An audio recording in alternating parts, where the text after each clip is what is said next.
are listening to Voice of the Fans Sportscast, brought to you by none other than the voices of the fans. Oh, Canada.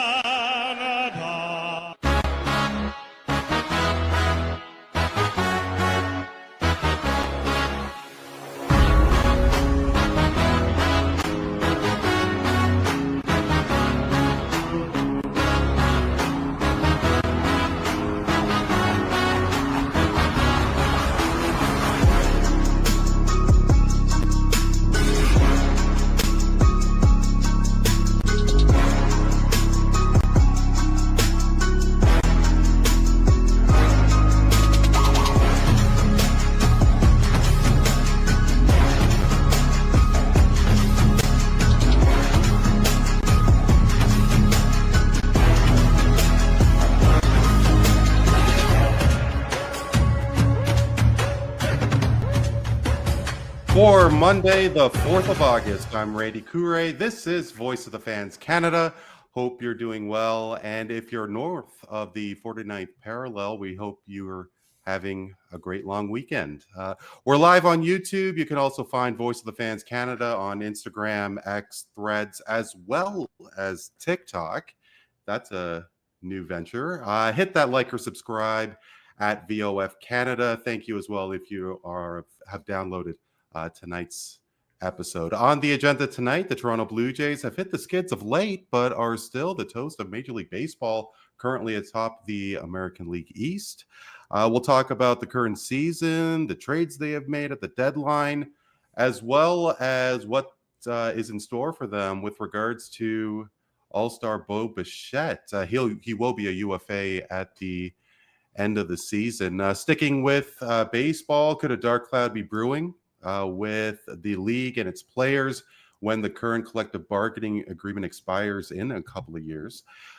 We will touch on Mitch Marner, now ex of the Toronto Maple Leafs. What could the consensus be amongst Leafs Nation, especially when Marner and his Golden Knights tackle the Toronto Maple Leafs at Scotiabank Arena in January? And there appears to be a new bell at the WTA ball. Canadian Victoria Mboko is a Burlington native, and the 18-year-old is making quite a splash in women's tennis. We will be talking about that and a lot more. The Roundtable has assembled this evening back from a lovely vacation in Italy with his beautiful family. Neel Katarey is here once again. Neel, how are you? Good to be back, Randy. Great to see you. Some fantastic pictures in Italy. And when he's not guiding his son on what I thought was the baseball diamond, he's doing it on the soccer pitch. And when he's not doing that, he is scoring big goals here at Voice of the Fans Canada. He is Dan Leggieri, back once again. Dano, great to see you. Hello, Randy. Happy to be back. No, of course. Thank you so much. Shout out to Tony Antonio. He is under the weather. He was supposed to join us, but is not feeling too well. Tony, get better soon. We'll definitely catch up another time. And fellas, you know, it is a little frustrating to do a sports podcast in the summer. I mean, let's call it what it is. Usually there's not a heck of a lot going on. I mean, when you don't have the National Hockey League, when you don't have the NFL, when you don't have the NFL. But, and we are definitely going to go really heavy with some exciting storylines in baseball. But hey, I think there's nothing more exciting than what's going on with our former prime minister. I mean, it is tonight's icebreaker, and former Prime Minister Justin Trudeau seems to have a new friend, and that is, of all people, Katy Perry. Definitely caught everybody off guard. I am trying to find a video. Oh, here we go. This was taken a few days ago. Justin Trudeau is at the Katy Perry concert, which was in Montreal. And a couple of days before that, they were spotted at a fine restaurant in Montreal. Guys, what are your thoughts on the former prime minister? I mean, as a guy who has recently re-entered the dating world, I mean, hey, good on you, Justin Trudeau. It's part for the course. It runs in the family. His father was a bit of a playboy. He dated Barbara Streisand and Kim Cattrall, and he dated himself around Hollywood as well. So it's good on him. He's a recently divorced man. He's out of the public eye to some degree. And then that's one of the I guess one of the fringe benefits, where once you're the day after you stop being prime minister, generally people stop caring about what you do and how you're behaving. So it's I'm not the biggest Katy Perry fan of her music, but she's a good looking girl, and happy that he's out enjoying his life. Yeah, for sure. Go ahead, Neel. I mean, I feel the same. Good for him. It seems like he's got more game with girls than he did perhaps as commander-in-chief. And good for him. His second win is certainly showing is off to a good start. But one wonders how much Katy Perry's publicists have to do with this sort of stunt. But maybe it's not a stunt. I wouldn't know. I only found out about it when you said this is the icebreaker today. Yeah, yeah, and I mean, truthfully, I could care less when it comes to celebrity romances and so on. But hey, when it is the former leader of our country, then yeah, maybe I'll take a little bit of notice. And I like Dano said, I mean, I'm not the biggest Katy Perry fan in the world, but as Dan said, I mean, beautiful woman, and JT's definitely a good looking guy. And I was thinking that Maggie Trudeau, Dano, was the big socialite amongst her and Pierre. I thought that she had some clout amongst the Hollywood elite as well. I could be wrong though. Probably, you might be right. I don't follow it as closely, but I've always said anybody of a certain stature, of fame and fortune, you can't be surprised by any sort of behaviors that they start, showing the public. I remember vividly when the Tiger Woods saga broke, when they found out that he was sleeping with 12 different women in 12 different states, and people were surprised that someone like that was sleeping around. And I'm like, it's not that I hate Tiger or think he's a womanizer or anything like that, but you give anybody at that age in their prime, that kind of access, and you can't fault anybody for dipping in. So Pierre's following his father's footsteps, or his mom's or his sisters, or it's all part of a world that I hope one day one of us on this panel might have the ability to enjoy, but we don't right now. So we're just curious. I'd encourage everyone to go find it's on Apple Music. I know that the late great Norm Macdonald, Canada's own, has a wonderful bit on Tiger Woods and why his logic, he's actually the most faithful man on earth. So go check that out. Yeah, and I mean, Norm Macdonald. I mean, one YouTube video that I keep watching for a comedic pick-me-up was his last appearance on the David Letterman show. I mean, just an absolute genius when he did Weekend Update. And no, I definitely should look up him and Tiger Woods, because he was always ripping O.J. Simpson. Norm Macdonald. Oh, yes. Man. I mean, it was just it was a beautiful synergy of current events and him starting up in that role. Yeah, absolutely. One thing that I did want to ask, and I mean, obviously, Trudeau had quite a time. I mean, he came in like a lion. Some may say he went out like a lamb, and it was definitely a tough time. Of course, he was unceremoniously, for lack of a better term, booted from the leadership of the country. But, do you guys think that this is a PR nightmare that for Trudeau, I guess, especially because, when you're a singer, you could date and have relations with some questionable people. But when you're a person of Trudeau's stature, a politician, a leader of a G7 country, dating a singer after a divorce, do you guys think more so that it's a bad idea, like it's a PR nightmare, or do you think that this is a dream come true, that detractors of Trudeau once upon a time may actually give him a little bit of respect? I don't know that any anti-Trudeau person or an F-Trudeau person would ever give him any sort of crumb of respect. And I'm kind of a little bit sad that Tony's not on the panel today, just for that reason. I'm not suggesting that he's an F-Trudeau guy, but I know he's not his biggest supporter. No, I think in this day and age, it's fine. Even with his divorce, it wasn't as big a news as it may have been in the 70s or 80s when this sort of stuff, if it came up, or there were certain political TV shows and movies written about politicians who had divorces, and they were, career killers.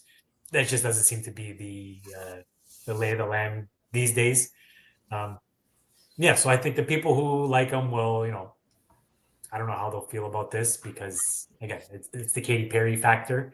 But the people who hated him, they'll probably just hate him a little bit more because of it.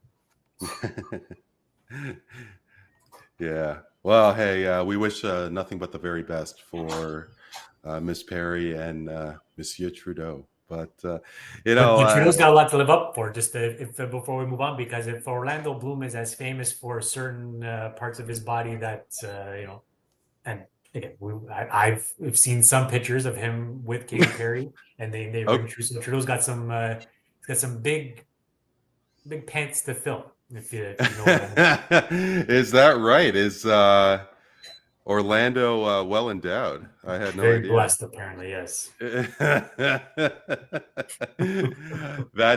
No, I'm a little surprised. You don't really think as Orlando Bloom.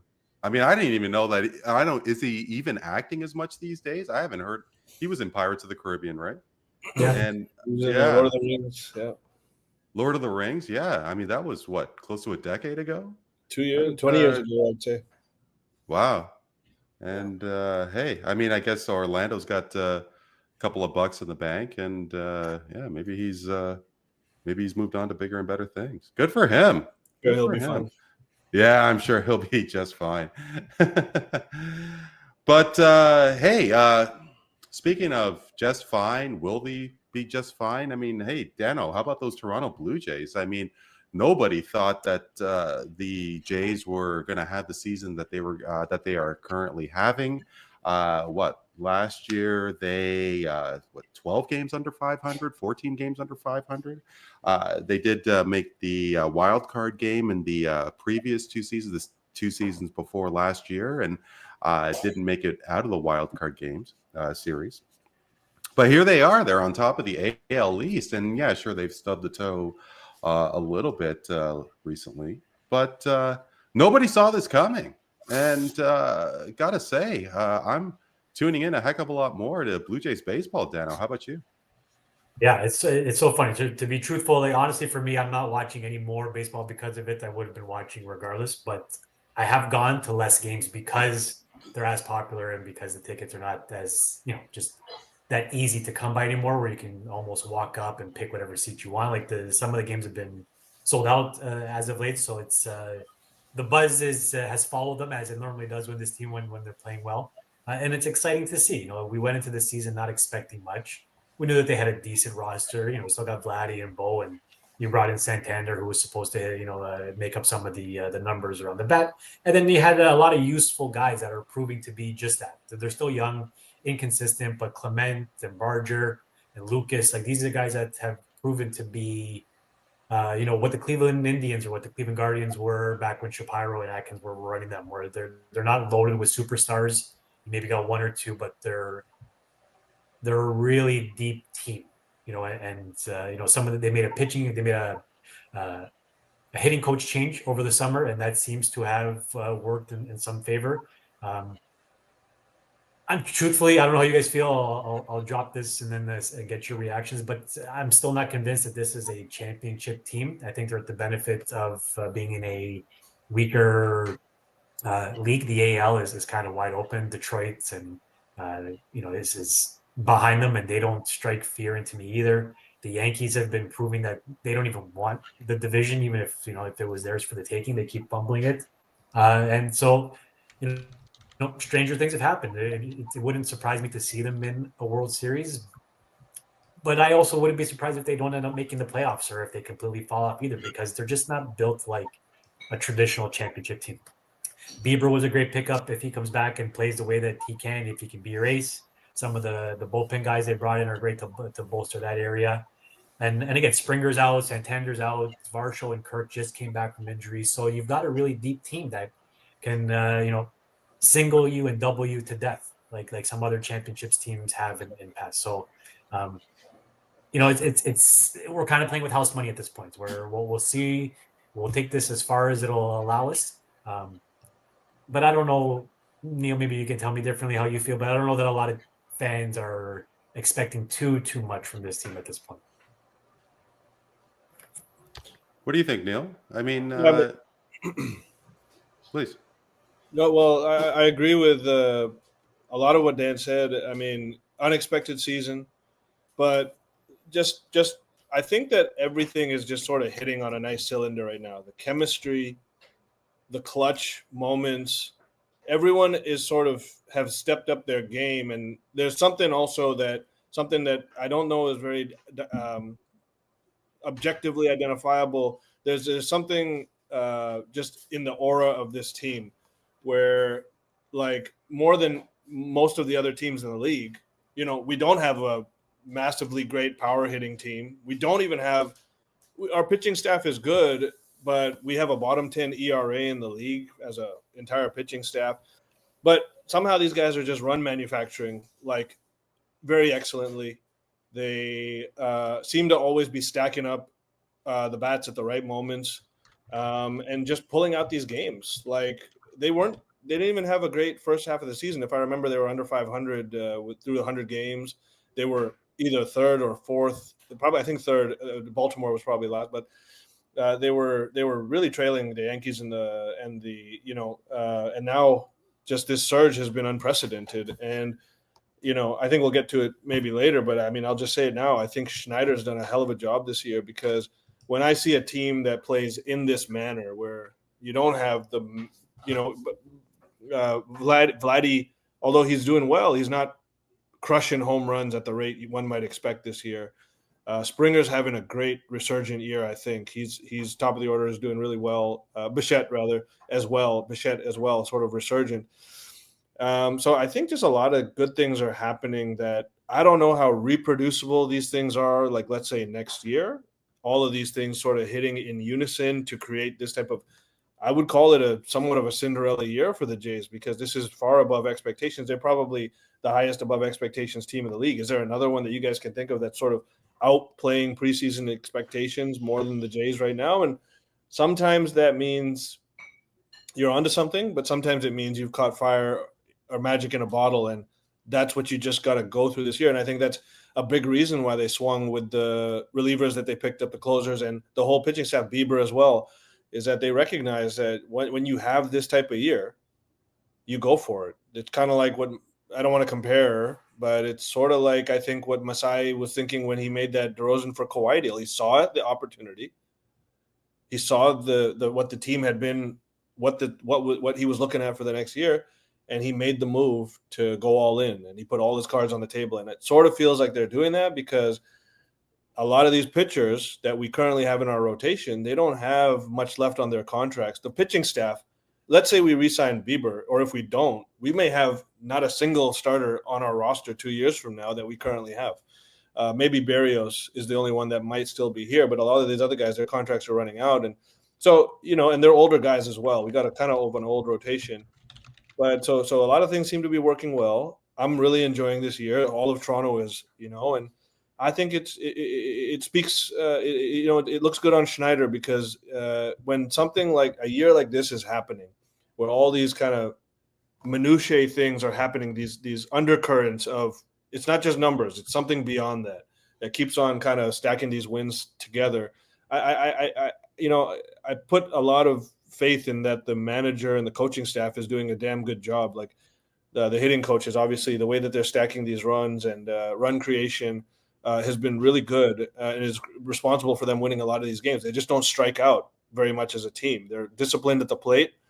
And what you're seeing is that those are the things that can help you in the playoffs. But then the thing that, I could see Dan's point is that, number one, baseball's unpredictable, like the most unpredictable sport in the playoffs, in my opinion. Any team can just get hot at the right time. Pitchers can get cold at the wrong time. But those are winning habits that the Jays have going on right now. It's just that they might be undone by, let's say, a bad pitching stretch or the other team's bats reaching a potential that maybe the Jays don't have in their bats. So it's fun, and we'll see what happens. But it's been exciting as hell. A really funny year, yeah. So- Because going into the year, like Schneider, Atkins, like these are guys heading into the year, with maybe their jobs on the line, because fans were starting to get upset, and even Vladdy too. Like he came into this year signing a massive contract, and he's underperformed by Vladdy, standards. Vladdy standards, He's been yeah. playing really well, but you know what I mean. Like he's not lighting the world on fire the way a $500 million player should. So, and to your point, Neel, like they've just something came together with all these guys. Springer, especially, like all those clutch late inning hits that he had to win games or save games. Barger, Schneider, even having his hot weeks, and the bullpen doing what it was doing. So credit to Atkins and Shapiro for recognizing what you have this year, knowing that you're 100% right. Where I think it's Gausman and Bassett are both free agents after this year, and even Bieber, now that they brought him in, he's got player options. So if he doesn't like it here, he can just choose to leave. So you look at the landscape of things and you're like, well, we can take anybody in the AL easily. We might not stack up against the Dodgers or the Padres, but let them kill each other throughout the first couple rounds, and then we'll take our chances either in the pennant or in the World Series. So, definitely a few things to unpack. First thing, Tony did manage to comment regarding the JT Katy Perry union, and Tony goes, it's a perfect match. Two no talent liberal hacks. One is a fake astronaut, the other's a fake heterosexual. And Wouldn't it be great to have Tony, it would have been amazing. Tony, we need you to come on, but understand completely. Hope you're getting better soon. funny. I don't. What song was it that? Because I heard Katy Perry a couple times on this astronaut link, and is it Teenage Dreams or whatever that song? California. Anyway, whatever. The only Katy Perry song I know is that "Skip the Dishes" commercial. I don't even know that. Is it a good? Is it a It's good commercial? catchy. I will say it's catchy. But I guess so. With regards to this lineup, guys, I mean, why not? I mean, Springer aside, you do expect Guerrero and Bichette to have solid years. Guerrero's was an all-star. He was an all-star starter, and maybe he's not bombing the ball as much as we thought he should be, or maybe, and so on. But he's having a very productive year. Bichette is hanging in there, and when you have role players like the Clements, like the Addison Bargers, and you think about Nathan Lucas as well. The lineup seems to be really potent with Barrios and Gausman, Chris Bassett. They are expected to have strong showings every time they hit the mound, and they've been doing very well. Now, when you have people like Garrett Cole, who's out for the year with the Yankees, you think about. Off the top of my head, I mean, Baltimore took a real step back with losing Corbin Burns, and why not the Toronto Blue Jays for the AL East? And to your point, Dano, you were talking about Schneider and let alone Shapiro and Atkins, and how they seem to have really rejuvenated the mood and the chemistry amongst this team. Would Jays Nation have been disappointed if they were fired before the start of the season? I would probably say not. Now that Schneider appears to be front runner for AL Manager of the Year, and we are going to get back to the Jays specifically, but since we are now talking about the management of this team. How much do you give Shapiro and Atkins credit for this turnaround? Because they, it was Anthopoulos who, designed those 15 and 16 teams that made the ALCS, and Shapiro and Atkins really didn't do anything. John Schneider, maybe you could tip his hat for 2023, but he was really on a fine line as well. Are you guys leaning towards the management that is responsible for this team, or is it simply the Jays itself, the team, and they finally got their act together?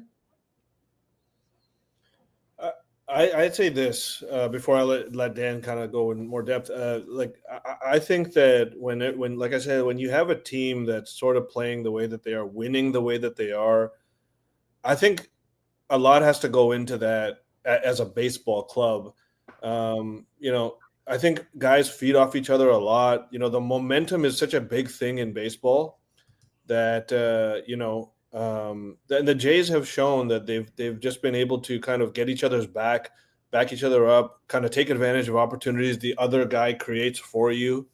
They're so a lot of that is the players, obviously, but it takes good management, primarily Schneider, and then the good upper management to kind of put all the pieces in place that work this way together. It's ultimately always going to be on the players, but to build a good set of guys that sort of are able to feed off each other, personalities are well managed and well put together. You got to give everybody credit along the whole organization, because there's nobody that clearly is like the one catalyst. We don't have, there's no LeBron James, there's no Aaron Judges on this team. It's a team effort through and through, and this is absolutely a team and a great team, regardless of what you want to say about their talent level over exceeding expectations. For what a team by definition is, they're a great example right now. Yeah, it's a funny one, because like you said, Randy, going into this year, even 2 years ago, like there was people screaming, and I think I was one of them, for Schneider to be fired when he took Barrios out after the 5th inning against the Twins in the playoffs. So, but it's a really complicated one for me, because I think the team overall is winning in spite of their management, and that includes the president, the GM, and the manager. We've spent the past 2 off seasons chasing the big fish, not getting them, and then plugging the holes with players who were 4th, 5th, 6th choices. And even this trade deadline, you can argue the same thing. They probably went after Bednar. They probably went after Bird. They probably went after like more higher end relievers, and ended up with whoever they could get because they got outbid, or players just don't want to come here. So managing the Blue Jays in the MLB is a challenge in itself, because players, I would assume, generally just probably don't want to come here. They'd rather go to anywhere else except for Toronto. But to Neel's point, the players they bought in, maybe by accident, they've gelled. They've come together, and they're playing like a team. Like they're not relying on 1 or 2 or 3 bats. It's not a top heavy, not in numbers anyway, or in production. Like in names, it's a top heavy lineup. But 1 through 9, this team's hitting. And, up until recently, the past 2 weeks notwithstanding, the bullpen, the starting pitching has been pretty rock solid. Even Max Scherzer, like you couldn't have asked for any more out of Max Scherzer this year. I don't know that you would trust him starting a playoff game, but his last game just 2 days ago was probably his best of the season. So, they get these guys to come in and plug these holes or fill these roles, and whether they know something that, they're making decisions based off stuff that they're not telling the public, whether they're good character guys, or if they've got good underlying numbers, or if they're kind of moneyballing this team to a degree. I don't know. They haven't really said that implicitly, but it's all working right now. So why not, read the room, understand where you are as a team, know that your window might just be this year. You might not even get next year with this group playing the way it is. So, and they didn't sacrifice the farm to bolster the bullpen and the starting pitching. And like I mentioned before, they've got a few guys coming off injury that will bolster the lineup as far as the bats go.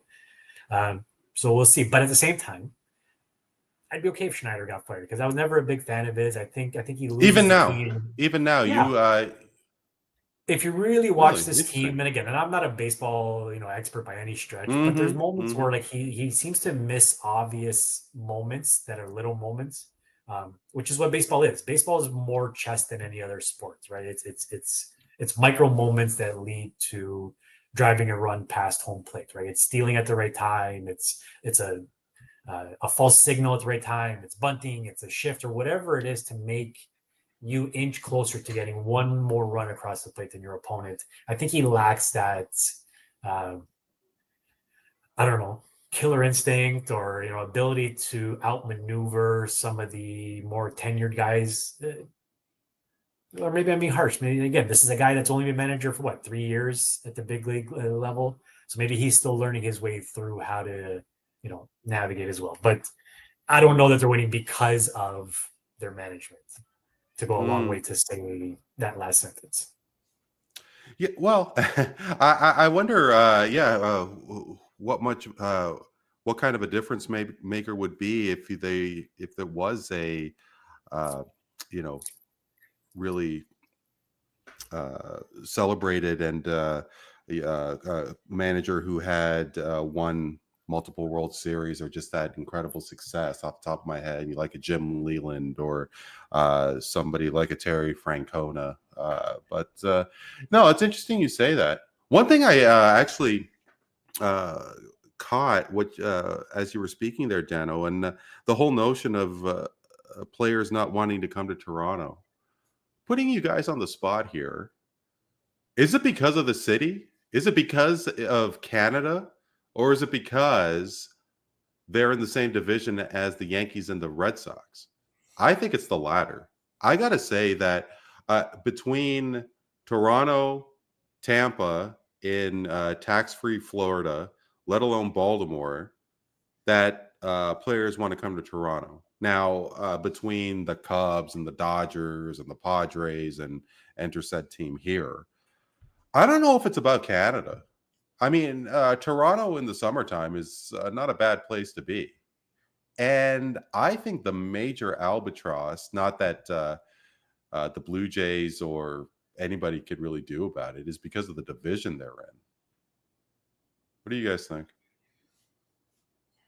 We live in a weird sports time where I would have thought that for sure guys who want to win would want to play against the best teams. They want to beat the Yankees and the Red Sox, and you want to play in the best division historically in baseball. Maybe not this year on paper, but the AL East has always been looked at as the toughest division in the sport. So my inclination is that it's the former, where it's not that they don't know how lovely Toronto is in the summer or how great a place it is to raise a family and all that sort of stuff, and but it's just the stigma that it comes with. If you were born and raised in Louisiana, you don't know anything about Canada, and the last place you want to go is go live in an igloo and play a sport that's that's always going to be behind the Leafs up here. Right? So you're never top dog. You're never going to be able to make the sort of endorsement money as you would in some of the bigger markets in the States. So I don't know for certain, but my first reaction would be that it's just Canada first and foremost. And yeah, because if I'm a player, I want to be exposed to the Yankee management 18 times a year and the Red Sox. So then, when my time is up in the Blue Jays, just like Marcus Semien did, like you can come, you can create a great story for yourself and then sign for the big bucks in Texas or in Florida or in New York or wherever you want to go. So it's just that Canada thing. It's working against us, in my opinion. I agree. You think so? Yeah, you think so too, Neel?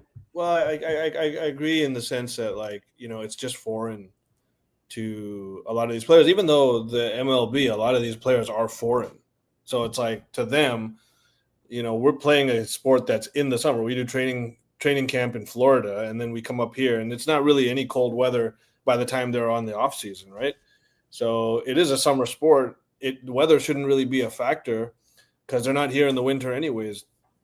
The players that play for the team, and one wonders but a lot of the Dominican players, a lot of the South American players and players from different countries, whether it's Japan, whether it's any other country. I'm not sure what it is. I know that a lot of the teams in the league, the histories of those teams, the sort of the representation that those teams may have in their own home countries maybe plays a factor in what they perceive. But I think the Jays probably are a more attractive destination even to players than a lot of the teams. Like, who wants to go to Cleveland or Milwaukee? Like, really, just to stay in the United States? Like, you want to go to those places? You got a world-class city here and you want to go there? So, I mean, I don't know. But obviously warm weather, beachy type cities, a lot of these players may prefer, but Toronto's got a great fan base, and I think it's just an underdog in every sport except for hockey, where the one sport where we got it all and can't do it. Well, and sorry, Deno, were you about to say something? And I don't know if it feels like, to go back to what I said before about our management, it feels like they're trying to break that stigma where they're not behaving like a small town or small market team anymore, because the fans have known this for decades, where we're not. So then we need to stop behaving like we are. Like, Rogers has got deep pockets. We're the fourth or third largest city in North America, or at least in the Canada and the US, based on population. So like, we're not we're not Pittsburgh, we're not Cleveland, we're not Milwaukee. We're up there. And spending $500 million on Vladdy is a start. And being bridesmaid to Ohtani and being bridesmaid to Garrett Cole, like, they'll go a long way in helping to change that narrative for players moving forward, where they'll see it as a destination that's a legit organization that's willing to spend, that's got world-class facilities, and it's a great place to live, and all those sort of things. So it feels like the tide is changing in that sense, but it's, like anything, it takes time for things to happen, and winning will always be your first and foremost what people will want to be, just like the Panthers, right? Everybody talks about to just very quickly jump to hockey, it's tax this, it's tax that, but nobody wanted to play for them. And Gary Bettman said it himself 10 years ago, nobody wanted to be a Florida Panther. You start winning, you start attracting better talent. So athletes are easy guys and girls to figure out in that sense, where they're all competitors and they all want to win. Yeah. And just to Dan's point, as the tide is changing, we got to remember that a lot of these relationships that teams have to have in good graces and kind of, have that black Rolodex like they used to have in the old days, like Wolf of Wall Street. You got to have that thing chock full. You got to appeal to agents, not just players, but agents. And the more that you're in these deals, the more you're chasing guys like Ohtani, Soto, Cole, whoever, big names, teams are going to take notice, and then they're going to take you more seriously. Agents will take you more seriously. And I think a lot of that helps to build the rep of a team as always a name to consider when you're looking for that next role. So hopefully we're on that path. Yeah, hopefully we're on that path. I mean,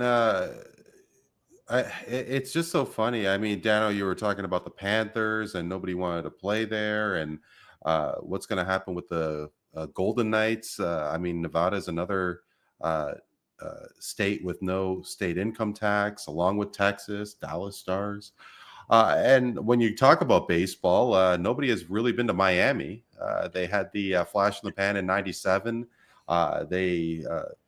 I guess the stars were aligned in 2003. Nobody's gone there. Texas has won the World Series, a couple years ago, and they did get Seager and Simeon, but in the decades before, nothing really happened. No, it is so interesting. When you have teams like the Yankees and the Red Sox, especially after 2000, 2002. I know they won in 2004, but they're just a franchise that really was snake bit for how many years? 80 plus years until they won in 2004. And hey, look at the Chicago Cubs. So you never know.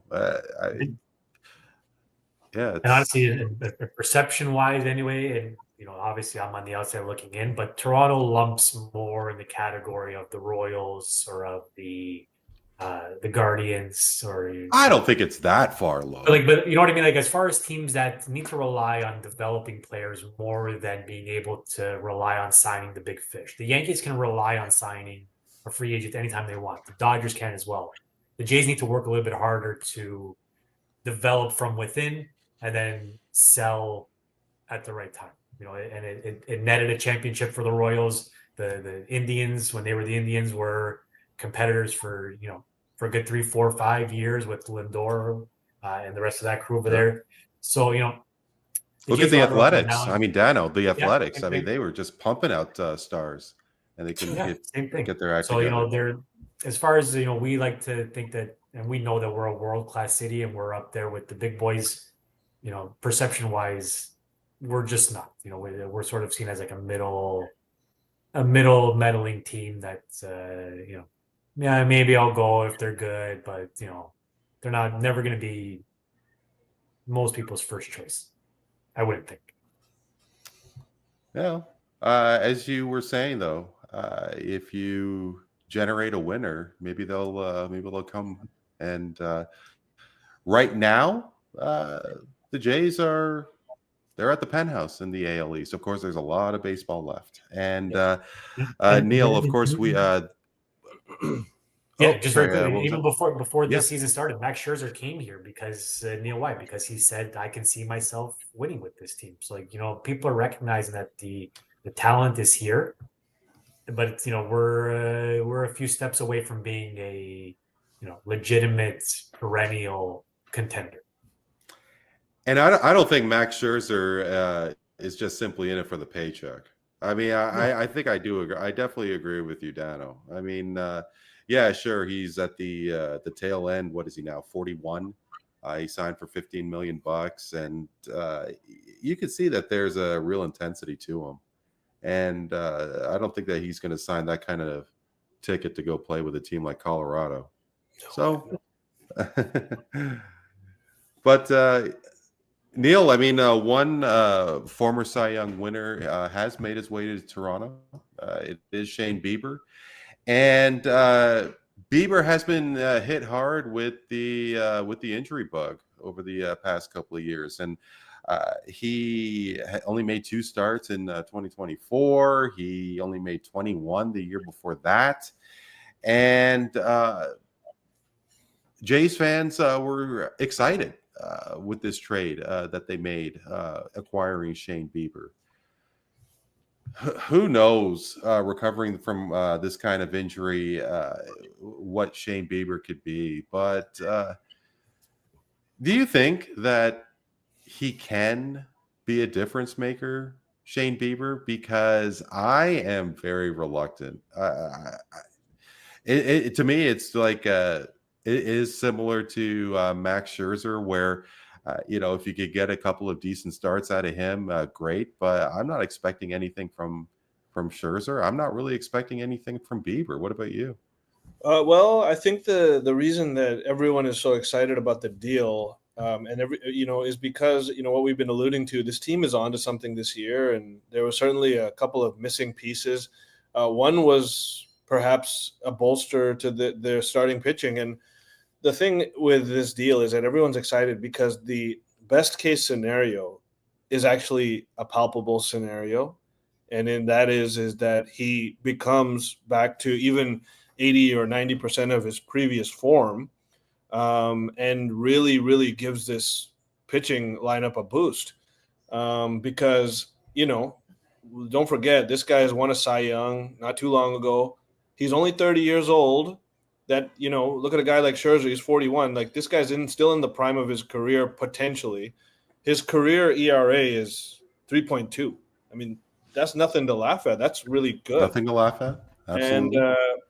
And so he may have a lot of good years left. And, it's not unheard of that pitchers come back after Tommy John and they perform well, close to where they were before. Yes, sometimes a pitcher, it really affects them and, makes them a different pitcher, but not always.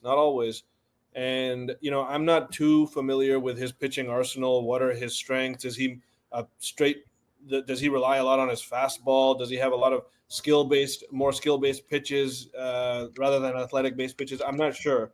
But all I know is that he has shown that he can be an elite pitcher in this league. Now, his playoff record is not great. He's had some issues in the playoffs in the past, although he hasn't had many opportunities. But from what I'm seeing, he's doing really excellently in his rehab starts. That's not a be-all, end-all, but that's a really good indication that maybe there's something there. And the other thing I'll point out is that I think he was supposed to actually come back in June, but he had a setback, and they just wanted to give him more time. So if he's actually overcome something that now he's showing all this potential in these rehab starts, this could be really good for us down the stretch if, in fact, it translates to when he starts games for us. And I think, like, not to compare this to, because nothing can compare to the Masai dealing for Kawhi, but like I said before, he saw that there was an opportunity now. He saw that he had this team that had everything but one, maybe two missing things to win a championship. And I think that the Jays management is recognizing that about the team now. They have a shot in the bottle chance, a magic in the bottle chance to turn something into something special. And so that's why they made this deal. That's why, Toronto made the Kawhi deal. So hopefully Toronto has hit this twice, because like we've alluded to, this could go south after this year. This could just be a one-off, and you could be back to fourth place in the division next year. We don't know, So I like the deal. This was before. Medium case scenario, he's an injury replacement sort of insurance policy if Scherzer doesn't make it down the stretch, And the worst case scenario, obviously, is he's just a different pitcher and he sucks. So I think the range of outcomes is pretty wild, but given the fact that, yes, you may have given up one of your top prospects, that person wasn't playing for the Jays anyways. So you still end up with the exact same team, even if it's the worst case scenario. Now, that being said, hopefully he doesn't blow a playoff game or two for you, but maybe he helps you win a series or two, So it's an exciting little element to what has been an exciting little season. And hopefully this is synergy that we need to take another step, because I'll point out, if the pitching staff, like you said, they've been solid, Dan, but there is room for improvement across the as a unit. But also, like we talk about, the Jays are doing everything well, and Vladdy is not playing like a $500 million man, like Dan said. So hopefully he starts picking up the bat and crushing some long balls more so, because maybe that's waiting in the wind as well. Hopefully, we'll see if things hit at the right time. I hope that Bieber is one of those things. Yeah. It feels like a really smart move from that perspective. You're right. Even if, like we talked about with Scherzer, like you wouldn't necessarily trust Scherzer to start a playoff game, but can you imagine, Barrios starting and then Bieber pitching the 6th, Scherzer in the 7th, Dominguez in the 8th, Hoffman in the 9th? Like, what a crazy lineup that is, So you have another. Well, weapon. you know what, Dano, why don't you change the order? Because I was thinking about this myself. Why not have Max Scherzer as your closer? Or even that, like you got a lot of different options, which is good, because Hoffman too, like he's been hot and cold. He had a really good stretch, but he started the season kind of bad, coming off an injury himself. So yeah, like to I have point, zero Randy, faith like, in Jeff Hoffman. Neither do I, truthfully. But so then you've got options, right? You don't have to start Bieber, even if he's not able to get up to, because right now he's at like 70, 75 pitches. His velocity, they say, is getting better, but he's not, he can't go deep into a game as a starter just yet anyway, and we're already in August. So, you give up a prospect who's probably not going to be on your team for another 3-4 years anyway. And even if he is going to pan out and be impactful, you never know. So you've got a guy with a proven history of, being one of the best in the league. Again, you got a team where everything seems to be coming together, and why not, take one more shot to see if it doesn't just add that little piece of dynamite or a little piece of magic that you might be missing. Well, I guess when you give up one prospect, you're not really giving up the farm for a guy like Shane Bieber. Why not? And I to a degree as well with Max Scherzer. I mean, what's $15 million to a Major League Baseball team, especially a team with as deep pockets as as the Toronto Blue Jays. So beyond this season, guys, and you were touching on it, the both of you, of course, this team may look a lot different in a couple of years, mainly because Bo Bichette will be a unrestricted free agent at the end of this season. Right now, he is making $33 million, and hey, I guess he is leading the league in hits. He's just batting under 300 with close to 70 RBIs. So who knows? He's probably not going to hit the 100 RBI mark, but he's definitely having a great season. Good season. He's having a productive season for sure. And of course, he and Vladdy are the main stars of the show. At least that's what the hope was, and they've been doing okay. They've especially when they were making their way to those playoff runs a couple years ago. How high do you guys put Bo Bichette? How important is he that he does resign? I mean, I think it is a flip of a coin. I mean, I'm not really into the whole thing that he wants to get out of Toronto. Maybe he doesn't have as much of a love affection as Vladdy appears to have with Canada and Toronto. I mean, he didn't really test free agency and, of course, did sign that big ticket with the Jays. But I don't know, Dano. I mean, is it going to be Marner 2.0? Is Bo Bichette going to see greener pastures at the end of the season? Probably. It's a really interesting comparison where he's a guy that's he's a born and bred Toronto sports guy. Wasn't born here, but you know what I mean. Like the Jays signed him, or he's been in the organization for a really long time.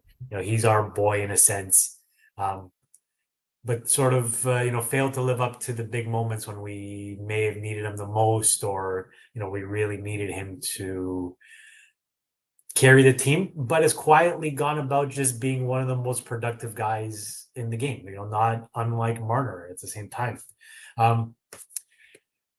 So I don't know, but maybe the same logic applies where you've tried the same thing now for how many years with Vlad and Bichette as your, core two, and it hasn't really gotten you over any significant humps. So I don't know. It's a really interesting one. It'd be hard to give up a bat like that. I'm sure his defense can be replaced. He's I'm sure we've all expected him to be better at that end of the diamond. Not terrible, but replaceable from that sense. So I don't know. I don't know that it would make as big a dent to the lineup, or people would even care as much as Marner leaving, but he's a more significant member of this team than I think most people realize or maybe even want to give credit to.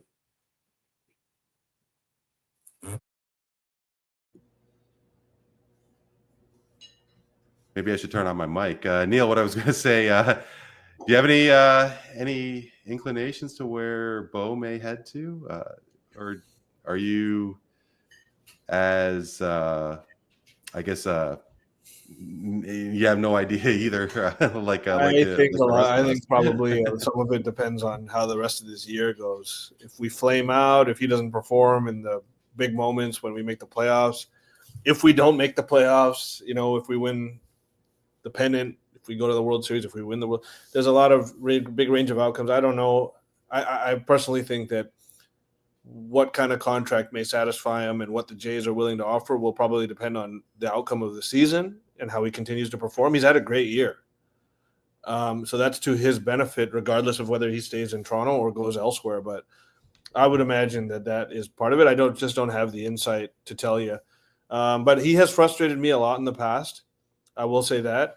And I've been pleasantly surprised with some of the lines that he's been putting down this year and some of the clutch moments that he's been having this year as well.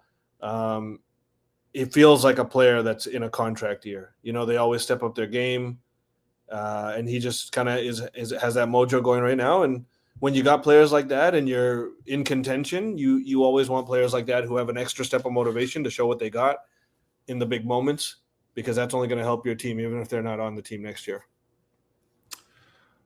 Can't argue with that. But of course, you're seeing Vladdy sign that big ticket, and all reports are saying that he's coming to the park that much more hungrier and that much more energetic. It's, but I mean, to your point, is this a coincidence that Bo Bichette is having a productive year, especially at the plate, in a contract season? Yeah, tough decisions, especially for the upper brass of the Toronto Blue Jays. Guys, in terms of a grander scale with regards to the league itself, I mean, Rob Manfred has really done some very unique things, and a lot of changes have been made towards the game. And we could certainly talk about that if you don't agree with the changes that he has made with the pitch clock, with the intentional walk, with eliminating the shift and everything else. There seems to be a big discussion with regards to a salary cap in Major League Baseball. Reports said that Manfred visited the Philadelphia Phillies, and Bryce Harper told him where to go with regards to having a salary cap. And, Dano, I don't know what to think with regards to whether leagues should have a salary cap or not, because on the surface, yeah, you want every team to be on an equal playing field. You don't want somebody to, outbid every other team where they don't have a chance. But is it helping the NBA? Is it helping the National Hockey League? And could it help Major League Baseball? I mean, are we potentially going to see a team like the Pittsburgh Pirates, and sure, the Royals did win a decade ago, but it was a decade ago. They really haven't been relevant since. Do you think that Major League Baseball will implement a salary cap? And, or do you think that salary caps are a detriment, and that the NHL, NBA, etc. should remove their cap? Yeah, generally, I'm not a fan of salary caps. I don't like what it's done to the NHL on the whole, where it really handcuffs a lot of teams. It forces teams to overspend and inflate salaries, especially bottom feeding teams that just spend to get to the floor. Like, they're not spending wisely or because they believe in a player or they're going to invest in his long-term development. It's just, we need to spend this money, so we'll give, Ryan Reeves 3 years and $3.5 million or whatever the hell it was. And I'm not saying that the Leafs are spending to the floor, but you know what I mean? Like those kind of Sure, no, of course, yeah. But I think, and before you continue, that the floor is probably the more important thing, because, I do have something to show you guys, and it is what Major League Baseball teams are earning compared to the their respective payrolls. So take a look at the bottom here. I mean, you have a team like the Miami Marlins, who's reportedly have earned over $300 million in revenue, and they're spending $86 million. The White Sox, look at that net return. And I think that there is something especially about getting the floor, because, I mean, the Pittsburgh Pirates, they've been horrible forever. And I think that the floor is needed maybe more so than the cap. Yeah, that's Sorry an to interrupt, interesting one. No, it's a good time and a good it's a good statistics to add to the conversation. But the Cubs were near the bottom of that list. The Tampa Bay Rays were near the bottom of that list. And these are teams that, kind of ebbs and flows are really competitive. Milwaukee's, 24th on that list. The Red Sox are way down there.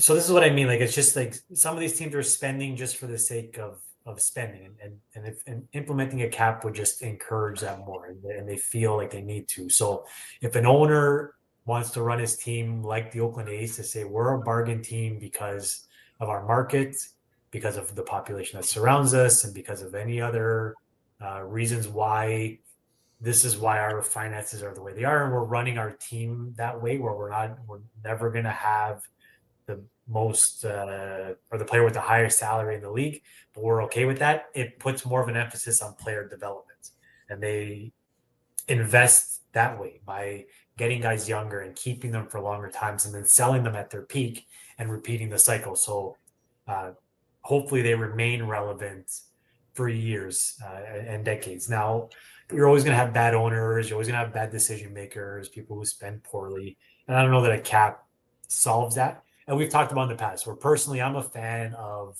villains in sports. I think it adds to the narrative. I think it adds to the excitement. So super teams really excite me. Even the Dodgers getting everybody this offseason. It upset Yeah, me you as think a so, Knicks huh? fan, but I loved it as a baseball fan because it gives you somebody to root against. It gives you that Goliath that you want to knock off their perch. The Yankees can go fuck themselves for the same reason. It's just like, you can afford it, so I don't want you to win just out of principle. And then when these teams bubble up, when Washington goes on a run, or if the Athletics want to run, or the Jays now, it feels more genuine. It feels more exciting because, again, if you're paying attention, and as we are as Jays fans, that you can kind of see the progression over years, where the way that they're building a team and they're trying to bring in pieces that aren't just, 70 home run guys, 100 RBI guys. They're guys that can hit at 250 and hit singles with runners in scoring position, or bullpen arms that can get you a reliable out in the eighth. I don't know. And I like building teams personally more that way. And I think a salary cap would go against that more traditional way of building teams. Yeah. Me Neel, I'm sure you have personally, something to say, please. I think it's horrible. I agree with you, Randy, that there needs to be some sort of salary cap floor. There has to be at least something where, like looking at that chart you put out, a team like Miami cannot have 27% of their revenue be payroll, or the ratio of their revenue to payroll. You can't only have 27%, because where's all that other money going? It's just going in the owner's pocket? Like, I don't understand. Like, that doesn't seem like it does right by the fans. And that's why they don't got any fans sitting in there. This is all revenue sharing money that they're getting over there. They don't actually have fans in the stands that care about that shit squad that is the Miami Marlins. They are trading guys like Luis Arias. I remember they're just getting rid of the actual good players that they have and just cutting costs for the simple reason of, we suck right now. We don't know what we're doing. And until we do, we're just going to collect this revenue sharing money. So I don't like it for the league. I don't like leagues where you have teams like this. And maybe every team does have a few teams like this. Just like, you have the Dodgers and the Yankees on one end. You got the Marlins and the Pirates on the other end, or the White Sox in this case. There should be no excuse when you are getting a piece of the pie shared with you.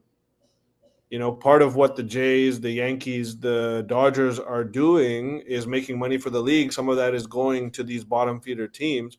They're not putting even a respectable money dollar amount down to actually compete, because then you get into all this discussion about who gets to play the Marlins more.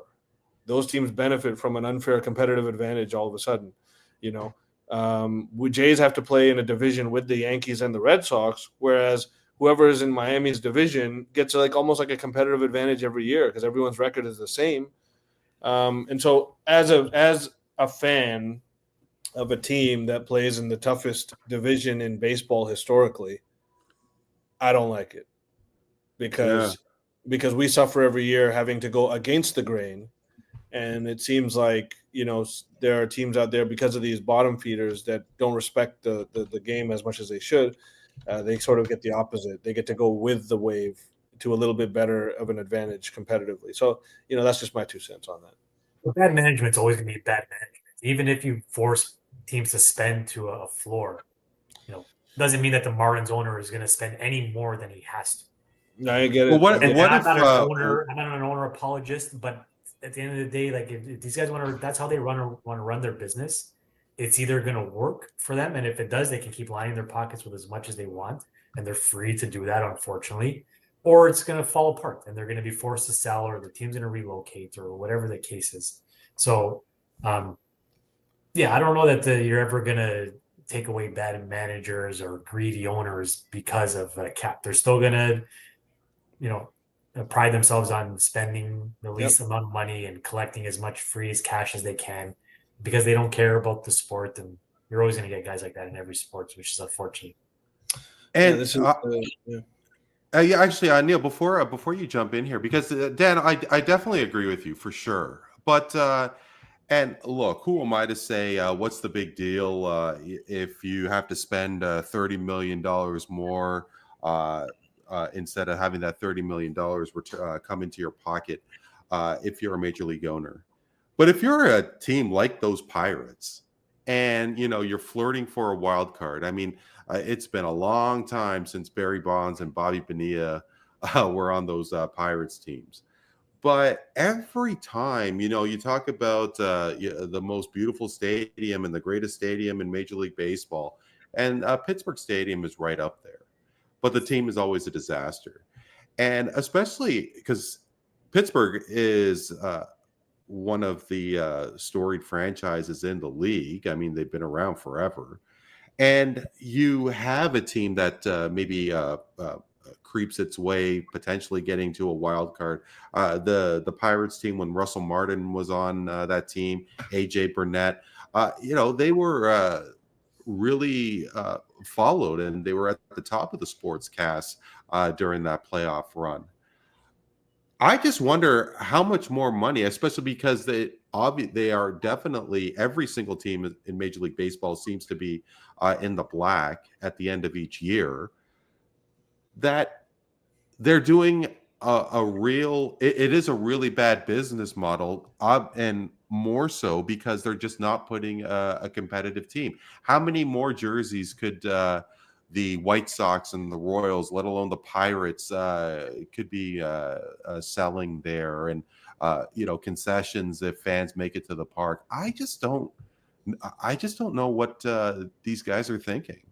And Neel, I know you wanted to jump in, but I think that the floor is needed. There also was something about the NHL payroll structure and CBA that I wanted to get into. But yeah, Neel, you were about to. No, I was just going to say, this Miami situation or whatever, it reminded me of like Donald Sterling with the Clippers. He was a famously cheap owner. Even forget all that other stuff that got him out of the league, but he was a famously cheap owner, didn't want to spend ever. And that's why they were a joke the entire time he owned that franchise. And I'm just, I'm glad that we have a team that, like Dan was alluding to, they try to really break out the bank for a lot of these big stars. And they did for Vladdy. And, you see there that Toronto is number 3 in the league in how much payroll that they have relative to their revenue. So they're making, from a relative terms, some of the least profit in the league because they're pushing all of it to their payroll. And I like that. As a fan, you want to see your team spend on your players, and instead of the owners or the corporation pocketing, you want that money to go towards the fans, which is spending on the players. And so I like that we have that in Toronto. And that's a good thing in my opinion. Now, do we have a team that that's another question. We'll see how things look in a couple of years when a lot of these guys aren't here anymore. But right now, it's a good city to be a baseball team, to have a baseball team in. Deno, what you were saying there with regards to hockey and how nobody wanted to go to Florida and all the other additional comments with the floor that the NHL does have, I think that they would definitely thrive more as a league by removing the no trade clauses in contracts. And I know that this is not relative to in terms of payroll and so on, but I think that that's something that really needs to be looked at as well, because when you talk about NHL salaries, and I think the richest contract right now is Auston Matthews at $14 million. And these guys are sacrificing their bodies way more than basketball. And Neel, help me out here. Shea just re-signed for $70 million a season. 70 plus, yeah. Yeah. You got 70 million for a basketball player. You got 14 for a hockey player. Mhm. And who knows? I mean, obviously, Dan, you and I go back over 20 years, and NHL hockey contracts have just rose incrementally since the early 2000s and such. But I'm interested to see what hockey is going to be like. Are they going to garner more revenue? Because there definitely seems to be an appetite for NHL hockey, especially in the United States. But if I was the NHLPA, I would offer removing the no trade clauses for an additional, say, $15 million in a salary cap. I know that I'm kind of throwing this at you, kind of unannounced, but I think that would be a great move because really, I do think in the grand scheme of things, especially with football as contracts, baseball, basketball, that NHL is just absolute peanuts. And I do think that they definitely deserve more. What do you think? Yeah, absolutely. But comparatively, the NHL just doesn't generate the same amount of revenue as the other sports, the NFL, NBA, and MLB. Like it's a distant fourth in the States in particular. So you just can't afford. So what model works better? Either giving a salary cap to saying each team needs to spend this amount of money, and over the course of 5-10 years, everybody's going to have a shot to make the playoffs and go on a run. Even your San Jose's, your Anaheims. If you've got competent management, you should be able to do the things the way that we've set them up for you, where you'll have the ability to draft young, buy free agents, and and theoretically within, like I said, you sort of rotate between those teams because in the NHL, you don't have long-standing dynasties. Even Tampa Bay's and Florida's, if they win 2 cups, they start to slowly fall off after that. You can't sustain it for 10, 15 And years, it's like right? that for every league, sure. Right. I mean, yeah. Or I mean, would like you rather San let's look at Antonio. it. Yeah, so let's look at a league like the MLS, where it doesn't draw the same amount of revenue as the bigger sports. And you've got a team like Miami that's literally just buying their way to a championship.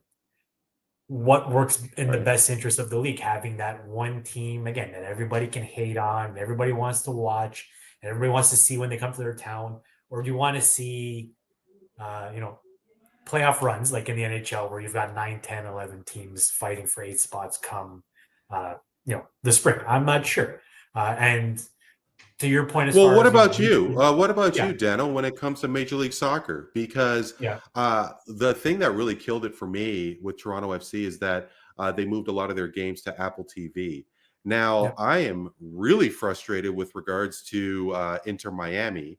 I couldn't care less about Major League Soccer now that they have Messi and Suarez and Busquets and everybody else on Inter Miami. I mean, Vancouver got Thomas Muller, and that's great for them. I mean, Vancouver, they haven't done a thing since they've been in Major League Soccer, but I think it's more of a regional thing with them. I mean, they're not the LA Lakers where there's a spotlight at every city, NBA city with the Lakers. And I don't think that there's a lot of Inter Miami fans. I think there's a lot of Lionel Messi fans. And I mean, it's so regional that I don't think it's going to make much of a difference in MLS. I could be way off here, but what do you think? but then if you're the league, wouldn't you want that one star, that one big team that you can put into the Club World Cup and have them compete and everybody sees them on the international stage? Which is if Club that World was the Cup. case. Well, what's the Club it, World Cup though?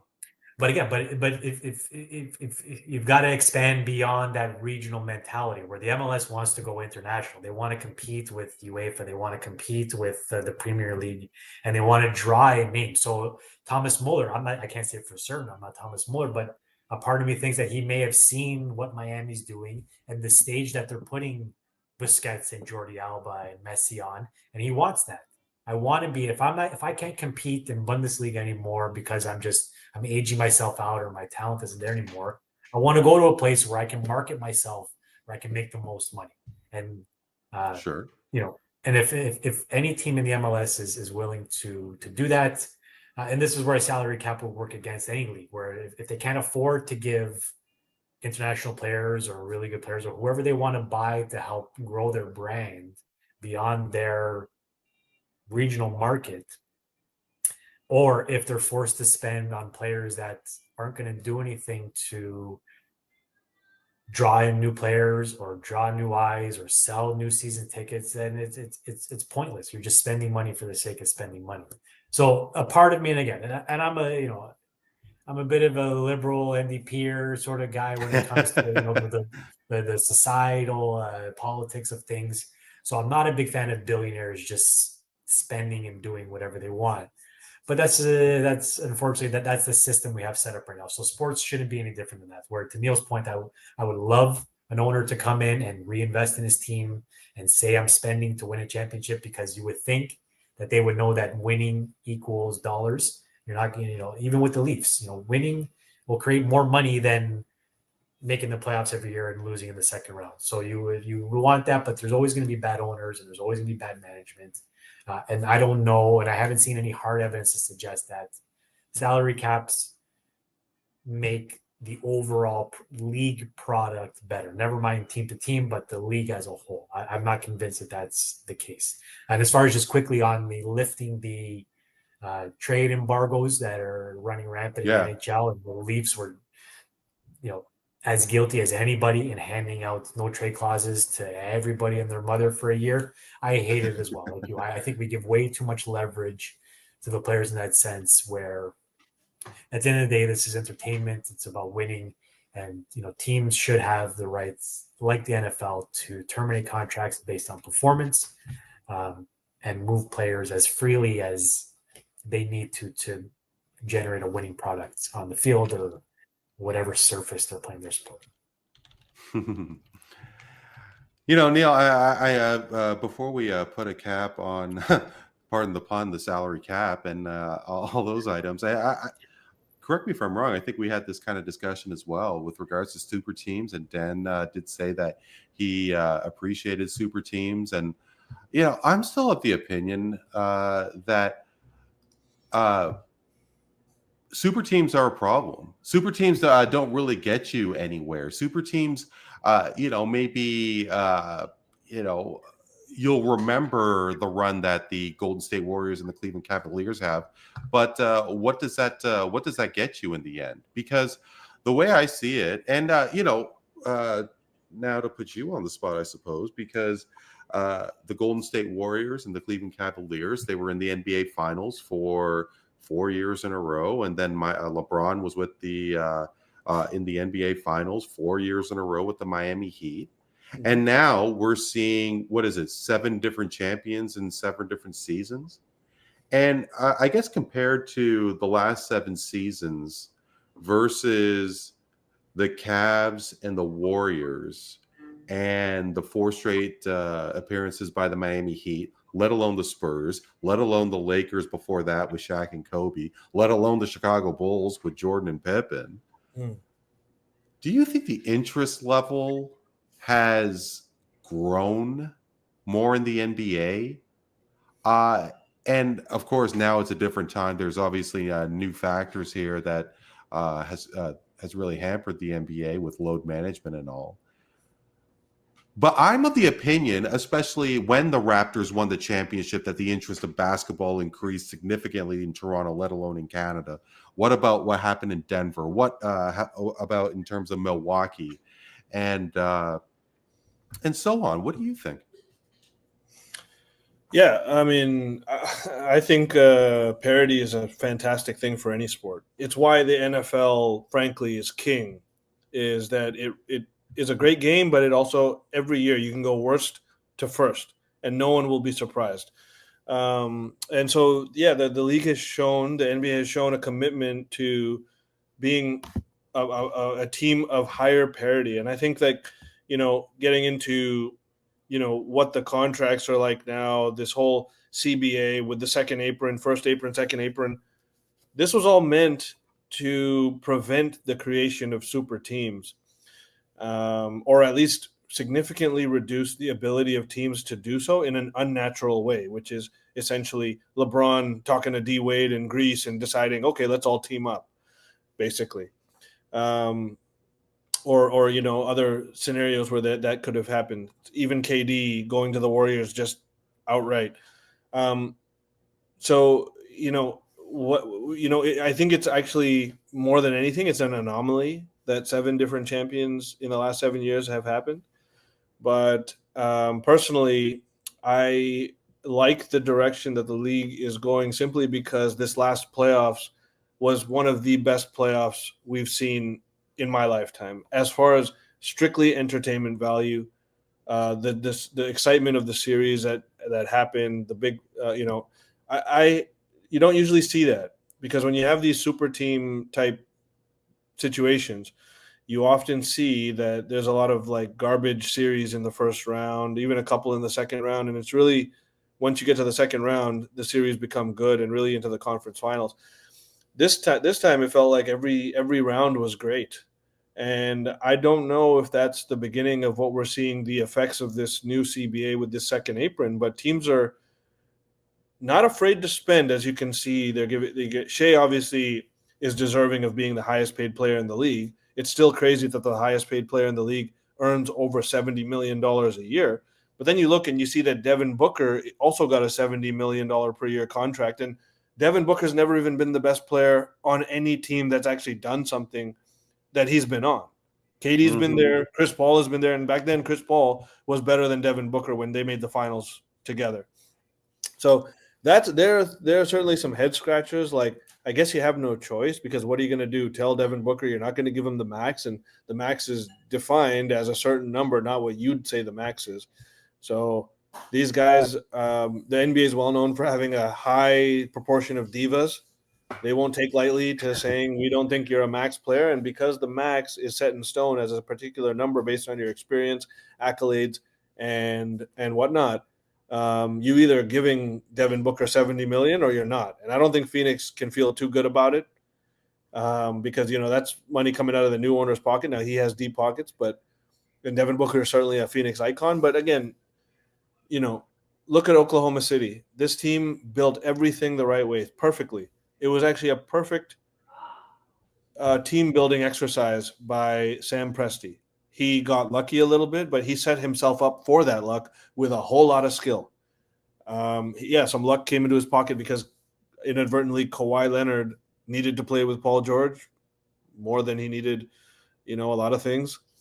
And that ended up getting them Shai Gilgeous-Alexander. And now you can see a situation where they've spent, what is it, $1 billion almost in this offseason alone.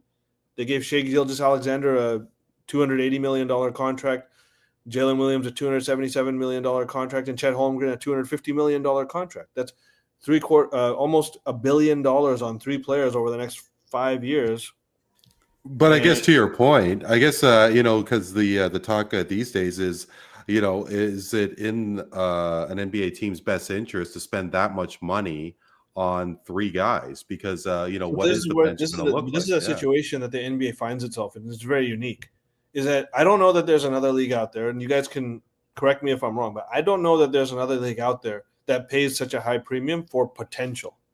They don't pay for what you've done. They pay for NFL and quarterbacks. Well, the NFL, okay, quarterbacks. You're right. But I think quarterbacks in the NFL, I've always thought of them more like NBA superstars. They don't get paid like the rest of the league. It's not based on a lot of things. You're absolutely right. They pay for potential, and they pay for they pay quarterbacks in the league are a whole different animal from the rest of the NFL. They get paid much more in the same manner as NBA superstars, in my opinion. But yeah, we'll see. I mean, now you've seen what OKC did this year, but guess what? When all of these guys' contracts kick in, these big three that they have, you don't have money to pay guys like Caruso. You don't have money to pay guys like Hardenstein. So where does your team come from? Because those guys were critical in winning a championship for you. Without Caruso and Hardenstein, these guys probably don't beat Denver. And so, a lot of questions are raised there because even though Sam Presti did such an amazing job, he now is going to be compelled to shred the rest of his team or, conversely, trade one of these three guys. So in that sense, I mean, I certainly hope the Raptors never find themselves in that position. But hey, if we're that good of a team and we've won a couple of championships, let it be. But it makes the league a lot more interesting to me because other teams are going to be forced to trade to avoid the second apron. Because if you're in the second apron, like Boston was, and they were desperate after a championship year to get out of the second apron because their payroll was $250 million, but their actual payroll with luxury tax included was $500 million. And so they were desperate, and they only had to shed $30 million of salary to save more than $200 million. And don't ask me the analytics of how that worked out, but that is what happened with the Drew Holiday and the Porzingis deals. And so I like to see that a team like Boston, who I don't like Boston, they won a championship a couple of years ago, and now they're forced to dismantle this team. That's right. Making Atlanta stronger, making other teams stronger. It just adds to the excitement of the league because teams are changing. It's more of this, you have a limited time at the top type scenario, and you got to really hit on that time. Not only do you got to hit on everything, you got to hit at your time on the top because your time will be limited because you're not going to be able to afford the team that you are rolling with for too long. Do you see where this is going here? So on one hand, the NBA has handicapped itself because the player empowerment is just off the rails now and these contracts are getting out of hand. On the other hand, the league has put a focus on parity and it's already showing. So I always choose the parity over anything else because I think that's what really makes a league great. Yeah. I guess it is super teams and leagues with parity is like Coke and Pepsi. As the opportunity to win a championship is spread out, especially the last few years in the NBA, how many basketball fans, especially basketball fans who are older than us, remember those teams of, say, the Michael. I mean, obviously, we were around when Jordan took those teams to 2 3-peats and Shaq and Kobe and the Islanders dynasty of the early 80s and the Canadians runs all those years ago. So, to each his own. And who knows what is going to be in the future of all of the leagues. And with regards to Major League Baseball, they are the last one not to have a salary cap of the Big Four in North America. And Rob Manfred has overhauled baseball, sport with so much tradition. And if he does include that salary cap, it would be another change that he has made. Fellas, what is not going to change, especially on Voice of the Fans Canada, is straight facts, bro. Relax.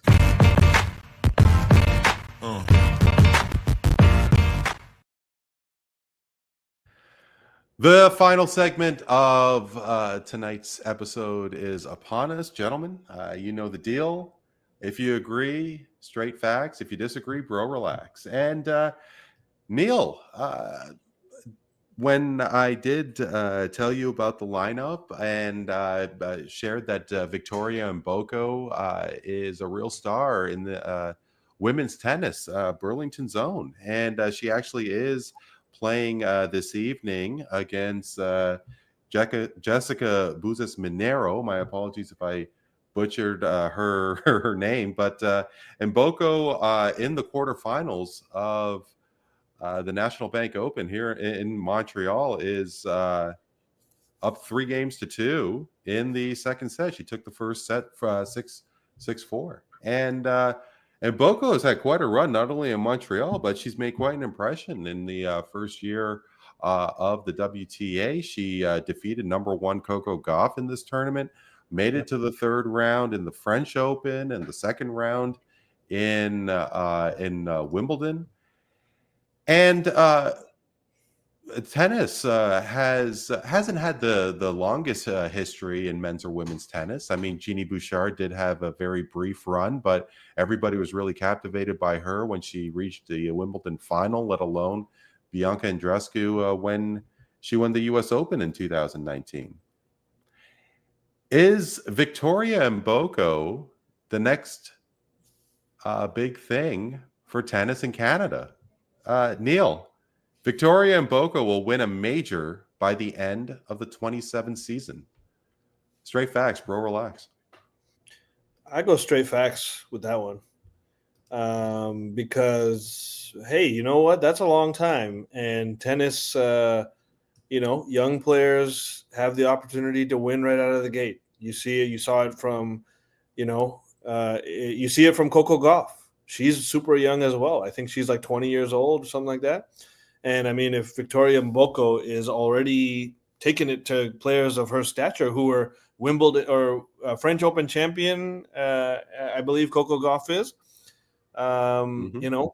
and now she's taken her in the just a couple months later in Canada. Yes, home field advantage is a thing to a degree, but that's a very impressive win. And so I would say that, with the Canadian pride in me swelling up, loving to see what this young lady is doing, and certainly her win against Coco Gauff has piqued my interest in catching some of her future matches, seeing what she can do.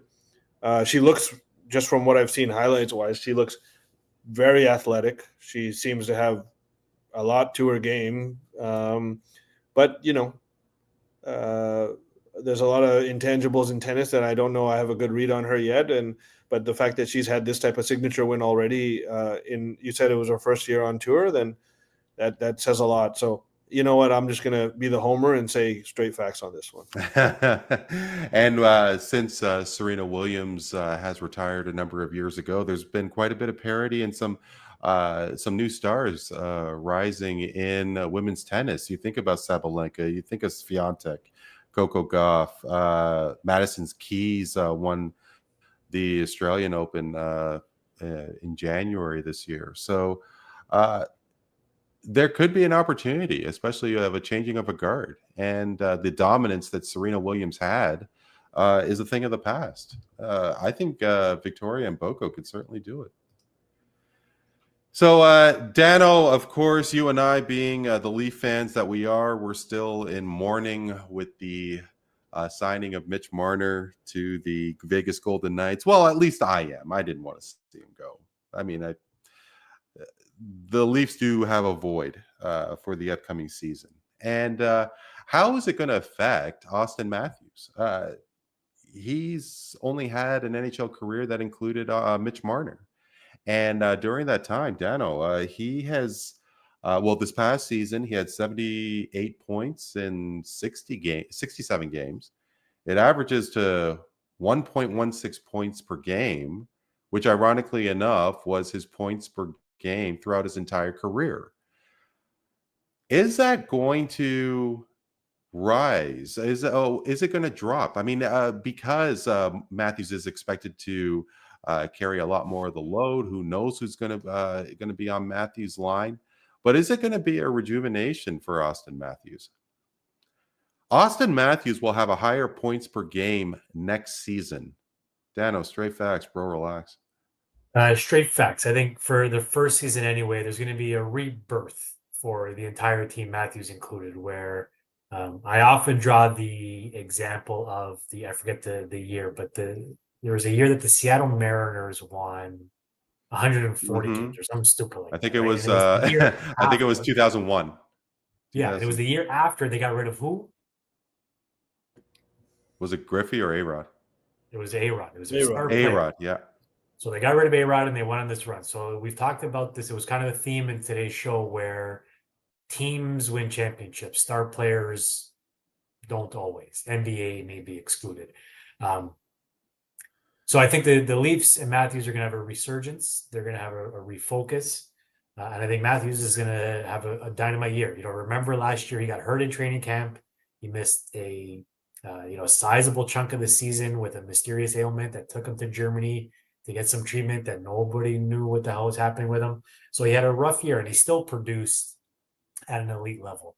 And throw in the Four Nations on top of that. So he played a lot of hockey in a very short window under some pretty bright spotlights. And this year will be no different with the Olympics as well. He'll lead the American team there.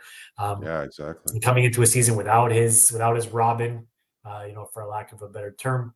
But I think he'll have a dynamite season. And I think his points per game will increase this season. So I'm looking forward to it. Yeah, I think I am too, and I'm right there with you. I think that this season with the new scenario that Matthews will have, I think that will spark him. You talk about who the Mariners and giving up A-Rod, and the Mariners went on that run. I mean, the Washington Nationals' first season without Bryce Harper, they won the World Series. So anything can happen. So it would just be ironic if the Leafs were able to do something significant in the playoffs and Mitch Marner was not a part of that team. But, well, we can only hope, Dano. Guys, thank you so much. As always, it was a blast. I hope you guys are having a great long weekend. I guess back to the grind for tomorrow. But, fellas, as always, thank you so much for joining me. Always a pleasure. Randy. Always a pleasure. Tony, get better soon. For Neel Katarey and Dan Leggieri, I am Randy Couré. This is Voice of the Fans Canada at VOF Canada on most social media platforms. Hope you're doing well and keeping safe. We will talk to you next time.